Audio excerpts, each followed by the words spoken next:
Monsieur le ministre de l'Éducation nationale,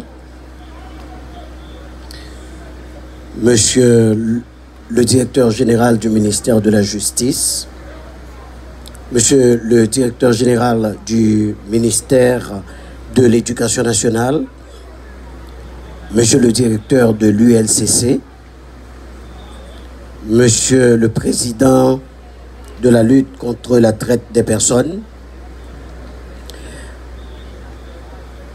Messieurs les conseillers au Conseil supérieur du pouvoir judiciaire, collègues magistrats, confrères, consoeurs de la presse, collègues pasteurs, mesdames, messieurs, en vos rangs, titres, grades et qualités.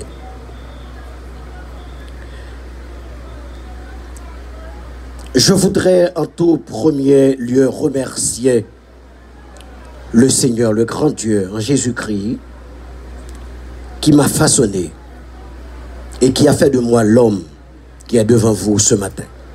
Que le nom du Seigneur soit glorifié. Me voici sur le point de prendre la commande de l'Office de protection des citoyennes et citoyens à une époque où le pays traverse la plus grande crise sécuritaire de son histoire. Reconnaissons-le tout de suite. Autant qu'Haïti est connu comme étant la première république noire indépendante du monde, à ce titre, la première à avoir proclamé le principe de liberté des peuples et l'égalité d'entre les races. Autant qu'Haïti est perçu aux yeux du monde entier depuis quelque temps comme un État failli. Il est indéniable aussi que lorsqu'on évoque le concept État dans le champ administratif, il se ramène, pour faire simple, à une synthèse des différentes branches de l'administration publique. En d'autres termes, c'est la faillite de l'administration publique haïtienne en général, dont il est question aujourd'hui, celle des élites haïtiennes, sous toutes les formes, donc notre faillite.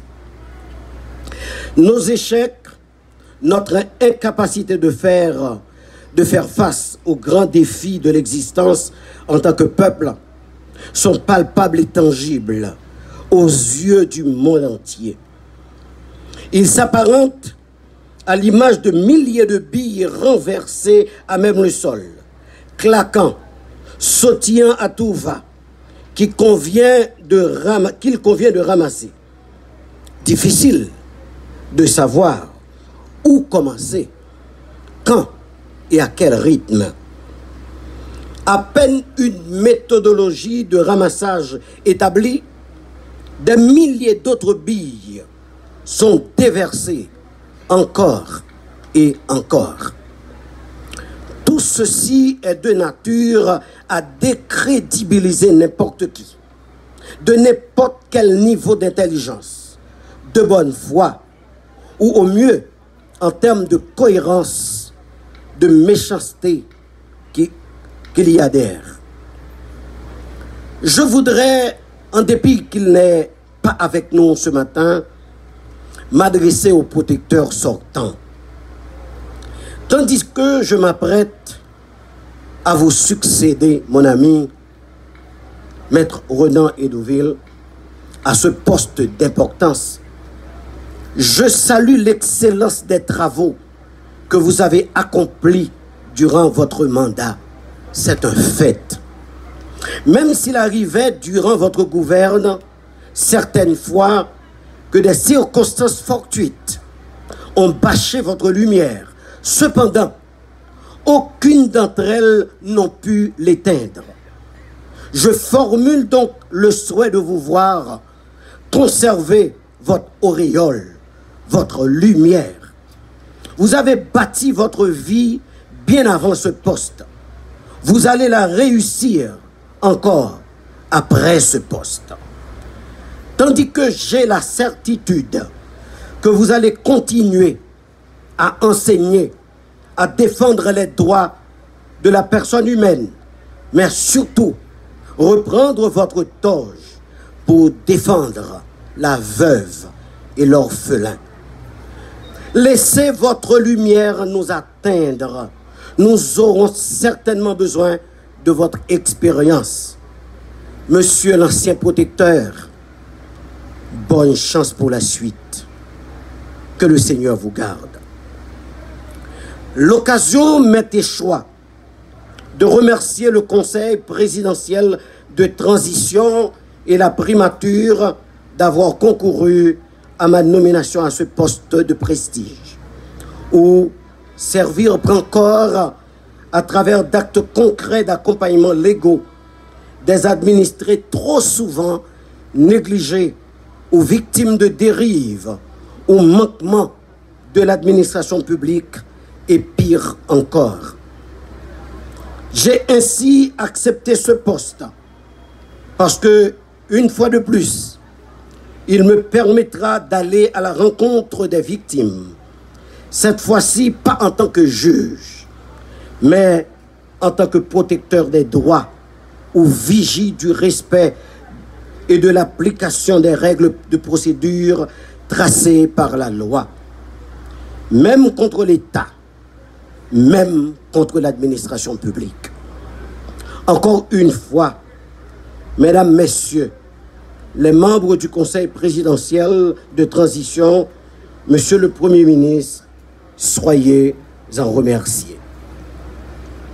Cette fonction que je m'apprête à remplir ne peut l'être sans le concours, ni l'assistance active, dynamique des dizaines d'hommes et de femmes qui composent le service de l'Office de protection du citoyen.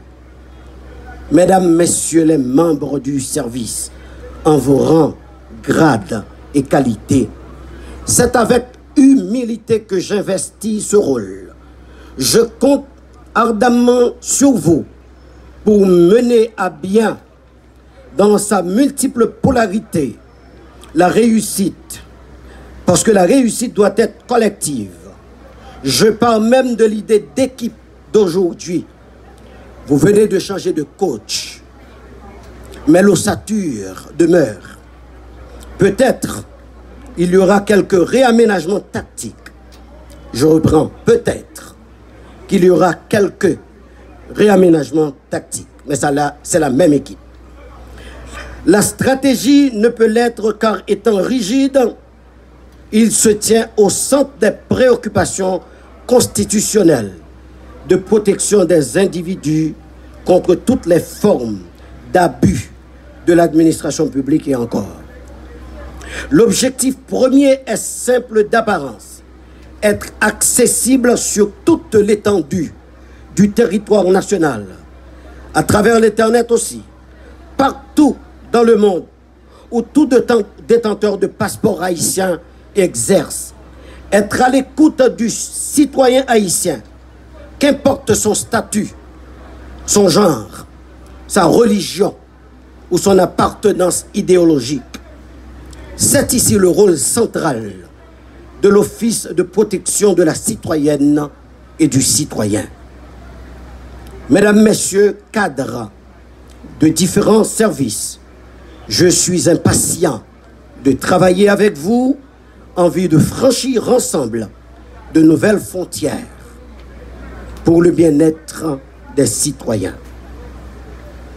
Je voudrais saluer toutes les organisations de la société civile, particulièrement celles des droits humains. Votre voix fait écho déjà à mes oreilles